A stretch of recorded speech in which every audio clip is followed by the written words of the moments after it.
అల్లు అర్జున్ గారిని జైల్లో పెట్టారు ఒక రోజు. ఏ విధంగా చూడొచ్చు? ఆయన అరెస్ట్ చేయడం కరెక్టేనా? కరెక్ట్ కాదు, అసలు కాదు. ఏ విధంగా చెప్తున్నారు? ఎందుకంటే అది మొత్తం ప్లానింగ్ ప్రకారంగా చేస్తారు. ఎవరు చేస్తున్నారు? రేవంత్ రెడ్డి. ఎలా చెప్తున్నారు? అంటే ఆయన పేరు చెప్పలేదని పగబట్టారు.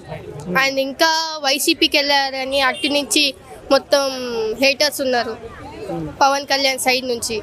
సో అలా అందరూ ఒకటయ్యారు. కళ్యాణ్ గారు కూడా సపోర్ట్ చేశారు. ఇప్పుడు ఎలా అనిపిస్తుంది? చేస్తారు, మామూలుగా పైకి చేస్తారులేండి. మొత్తం కలిసి చేశారు కాబట్టి అలా.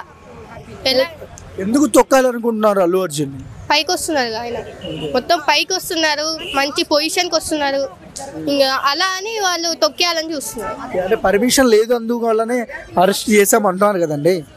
పర్మిషన్ ఉంది, ఆయన December 2nd ఆల్రెడీ అప్లికేషన్ ఇచ్చారు. పర్మిషన్ ఉంది. పర్మిషన్ ఎందుకు ఉందంటే థియేటర్లో సినిమా చూడడానికి పర్మిషన్ ఉంది, కానీ బయట రోడ్ షో కాదు, పర్మిషన్ లేదు. బందోబస్తు కావాలని కూడా చెప్పారు, ఆ లెటర్లో ఉంది. కాదు మేడం, సినిమా చూడడానికి మాత్రమే పర్మిషన్, రోడ్ షో చేయడానికి పర్మిషన్ లేదన్నారు. అల్లు అర్జున్ గారు వచ్చేటప్పుడు బయట నుంచి వచ్చారు కదా. అంటే ఆయన ఫ్యాన్స్ కోసం అలా వచ్చారు, ఫ్యాన్స్ కోసమే కదా. ఆయన ఏమైనా రోజు వస్తారా? ఏదో ఎప్పుడో ఒకసారి 3 years అయింది మొత్తం ఫిలిం చేసి. అల్లు అర్జున్ గారు తప్పుందా లేదా? లేదు, అసలు లేదు. సపోర్ట్ ఎవరికి? సపోర్ట్ అల్లు అర్జున్కే.